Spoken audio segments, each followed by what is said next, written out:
दोस्तों, ये कहानी एक एपोकलिप्टिक दुनिया की है जब रेडिएशन के फैलने से पूरी धरती रेगिस्तान बन चुकी है। लेकिन ऑस्ट्रेलिया के रेगिस्तान में एक जगह अभी भी हरियाली है जिसे ग्रीनलैंड कहा जाता है। यहाँ लोगों के पास पीने के लिए साफ पानी और खाना है।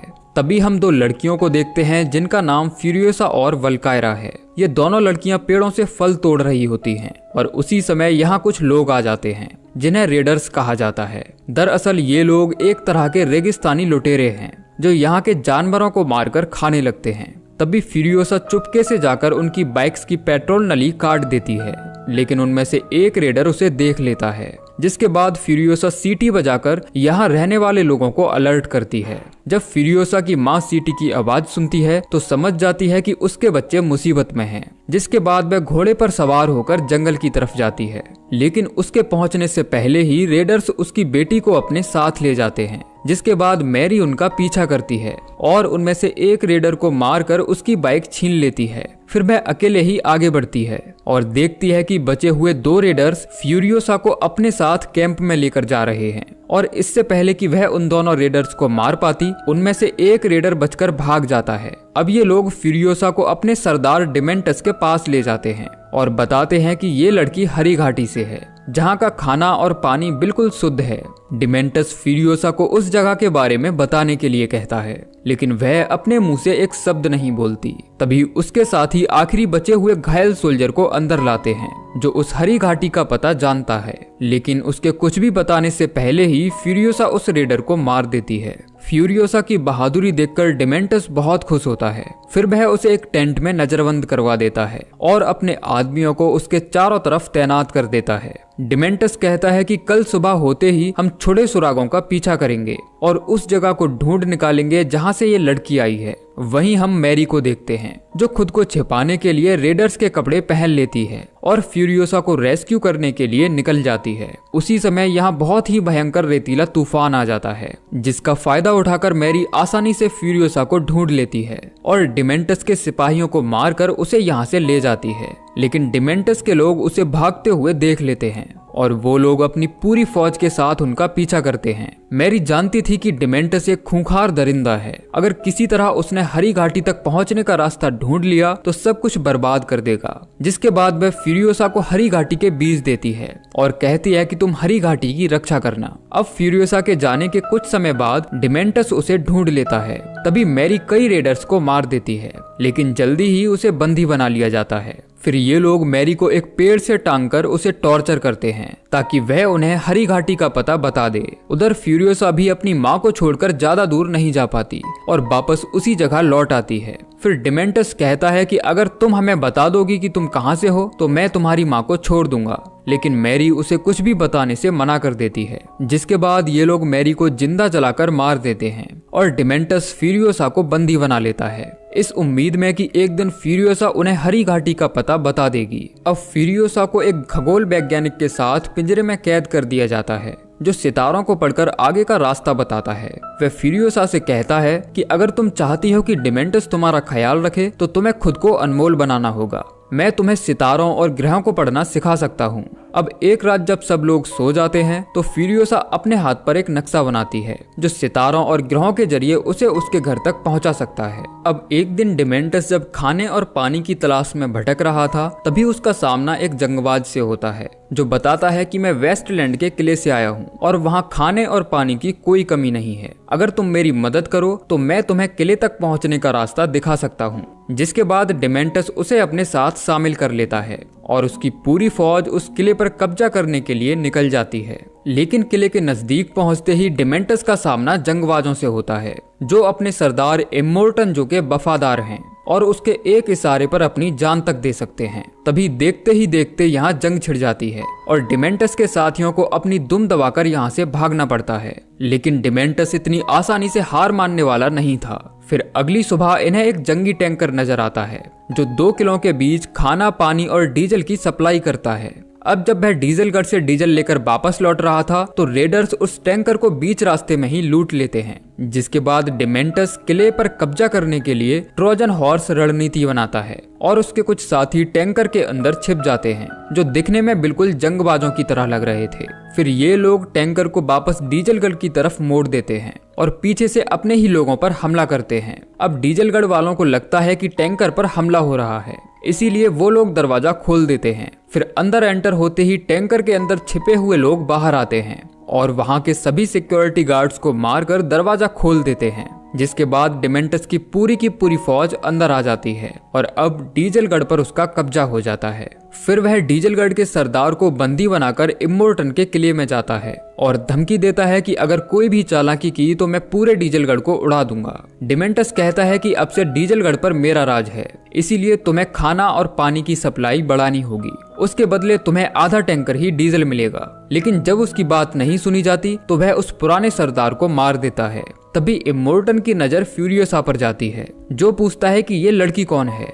डिमेंटस बताता है कि ये मेरी बेटी है, लेकिन फ्यूरियोसा बता देती है कि ये सच नहीं है, इसने मेरी माँ को जिंदा जलाकर मार दिया है। जिसके बाद जो कहता है कि मैं तुम्हारी शिपमेंट बढ़ा दूंगा, लेकिन इसके बदले मुझे ये लड़की चाहिए ताकि ये जवान होकर मेरे लिए बच्चे पैदा कर सके। साथ ही वह डिमेंटस के फिजिशियन को भी अपने पास रख लेता है। फिर उसके लोग फ्यूरियोसा को एक वॉल्ट में ले जाते हैं, जिसके अंदर और भी कई औरतें बंद थीं और जो इनका इस्तेमाल बच्चे पैदा करने के लिए करता है। फिर एक दिन इमोर्टन का बड़ा बेटा रिक्टस फ्यूरियोसा के बालों को गलत तरीके से टच करता है, इसीलिए फ्यूरियोसा अपने बालों को काटकर एक विग तैयार करती है, जिसे रात होने पर वह पहनकर सो जाती है। तभी रिक्टस चुपके से वॉल्ट के अंदर आता है और फ्यूरियोसा को उठाकर अपने साथ ले जाता है। अब जैसे ही वह फ्यूरियोसा का रेप करने की कोशिश करता है तो वह उसे चकमा देकर भाग जाती है और उसके काफी ढूंढने के बाद भी वह उसे नहीं मिलती। अब कहानी कई साल आगे जाती है और हम देखते हैं कि इमोर्टन जो की आर्मी एक वॉर टैंकर बना रही है, एक ऐसी वॉर मशीन जो भारी हथियारों से लैस है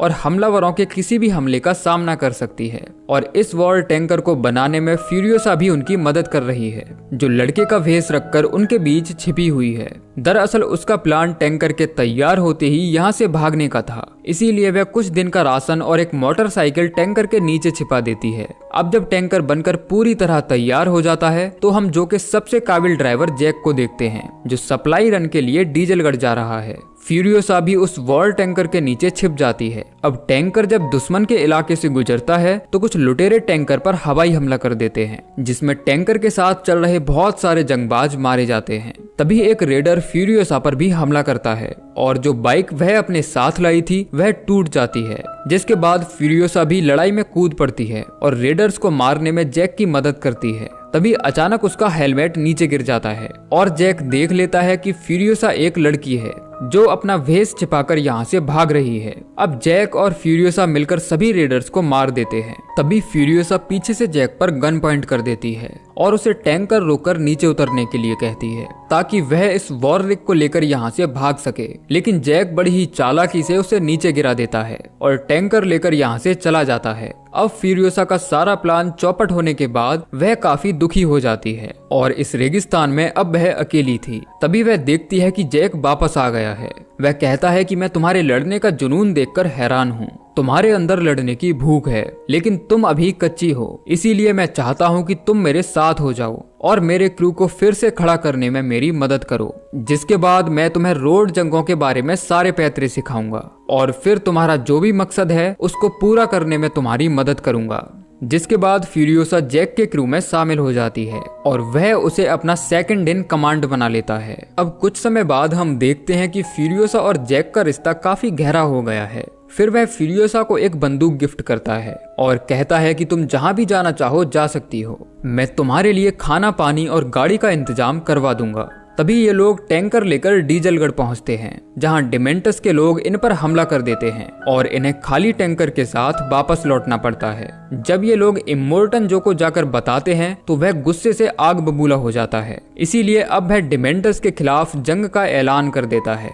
वह जैक और फ्यूरियोसा से कहता है कि कल सुबह तुम खाली टैंकर लेकर बुलेट फार्म जाओगे और वहां से जितना भी गोला बारूद मिले सब यहाँ ले आना। अब शाम होते ही जैक और फ्यूरियोसा एक पहाड़ी पर मिलते हैं। तभी जैक फ्यूरियोसा के हाथ पर बना नक्शा देखता है और पूछता है कि जहाँ तुम जाना चाहती हो वह जगह कहाँ है। जिसके बाद फ्यूरियोसा उसे वह बीज दिखाती है जो उसे उसकी माँ ने दिया था। वह कहती है कि तुम भी मेरे साथ चलो, यहाँ से बचकर भागने का ये सबसे अच्छा मौका है। अब जैक भी उसके साथ चलने के लिए राजी हो जाता है। फिर अगली सुबह जब ये दोनों वॉर टैंकर के साथ निकलते हैं तो जैक बीच रास्ते में ही टैंकर रुकवा देता है और एक कार में खाने पीने का सामान और 2 बाइक्स लोड करवाकर फ्यूरियोसा को दे देता है। अब जैसे ही ये लोग किले के अंदर एंटर होते हैं तो डिमेंटस के लोग घात लगाकर इन पर हमला कर देते हैं और जैक उस टैंकर के साथ अंदर ही फंस जाता है। साथ ही उसके सभी जंगबाज साथी भी मारे जाते हैं। फ्यूरियोसा उसे बाहर निकालने की काफी कोशिश करती है लेकिन डिमेंटस के लोग उसे हर तरफ से घेर लेते हैं।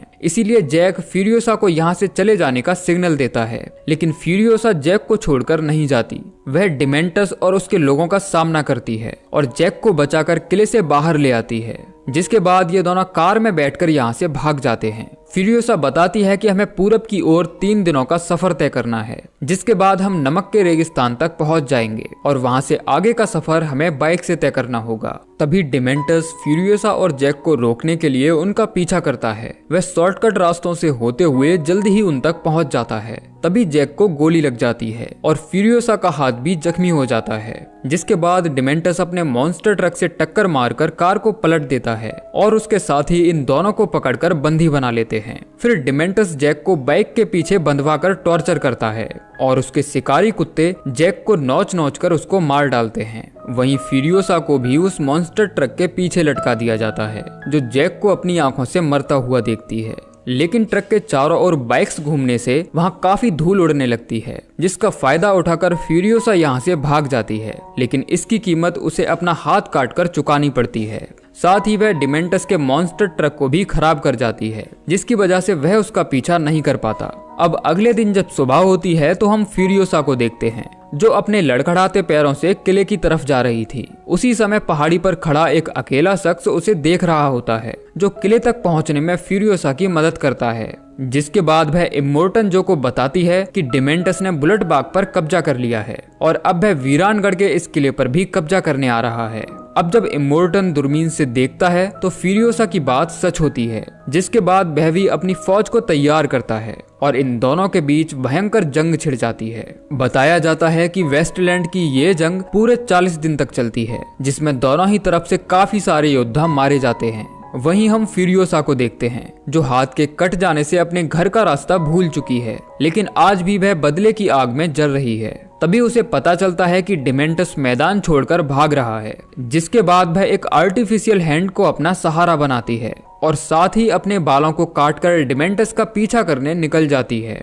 वहीं डिमेंटस जो अपने कुछ साथियों के साथ बचकर भाग रहा था, फ्यूरियोसा उन्हें एक एक कर मारने लगती है लेकिन डिमेंटस उसे भटकाने की कोशिश करता है। ये सब लोग बचने के लिए अलग अलग डायरेक्शन में भागते हैं लेकिन फ्यूरियोसा एक एक करके 3 रेडर्स को मार देती है। तभी वह दूरबीन से एक रेडर को देखती है जो गलती से दुश्मन के इलाके में चला जाता है और वो लोग उसे मार देते हैं। वहीं डिमेंटस बचने के लिए रेतीले तूफान में छिप जाता है लेकिन फ्यूरियोसा उसे ढूंढ निकालती है। डिमेंटस जैसे ही गोली चलाने की कोशिश करता है तो गन खाली होती है। फिर वह बचकर भागने की कोशिश करता है लेकिन फ्यूरियोसा कार से उसका पीछा करती है। अब डिमेंटस समझ जाता है कि फ्यूरियोसा से बचकर भागना पॉसिबल नहीं है, इसीलिए वह उसके सामने सरेंडर कर देता है। लेकिन फ्यूरियोसा उसे इतनी आसान मौत नहीं देने वाली थी। वह उसे कार के पीछे बांधकर ठीक उसी तरह टॉर्चर करती है जैसे उसने जैक के साथ किया था। फ्यूरियोसा उसे याद दिलाती है कि मैं वही लड़की हूँ जिसकी माँ को तुमने 15 साल पहले जिंदा जला दिया था। फिर वह उसे पेड़ से लटकाकर धीमी आंच पर जलाती है जैसे डिमेंटस ने उसकी माँ को जलाया था, लेकिन अभी भी उसे वह जान से नहीं मारती। अब कहानी भविष्य में कुछ समय आगे जाती है और हम एक ऐसे शख्स को देखते हैं जिसकी बॉडी के बीच से एक पेड़ उग रहा है और ये शख्स कोई और नहीं बल्कि डिमेंटस है जो दर्द से आज भी तड़प रहा है। उसे दर्दनाक मौत देने के लिए फ्यूरियोसा ने उस बीज को उसकी बॉडी में उगाया है और ये वही बीज है जो फ्यूरियोसा को उसकी माँ ने दिया था। अब जब उस पेड़ पर पहला फल लगता है तो वह उसे सभी प्रेग्नेंट महिलाओं में बांट देती है और उन्हें इस वर्ल्ड टैंकर में छिपाकर यहाँ से ले जाती है और इसी के साथ ये मूवी एंड हो जाती है। दोस्तों, ये मूवी मेड मैक्स फ्रेंचाइजी का 6th पार्ट है और इसके 5th पार्ट की एक्सप्लेनेशन आपको हमारे चैनल पर मिल जाएगी। अगर आपने अभी तक वह वीडियो नहीं देखी है तो लिंक डिस्क्रिप्शन में है। बाकी आप कमेंट करके बता सकते हो कि आपको ये वीडियो कैसी लगी। मिलते हैं अगली वीडियो में, तब तक के लिए जय श्री कृष्णा।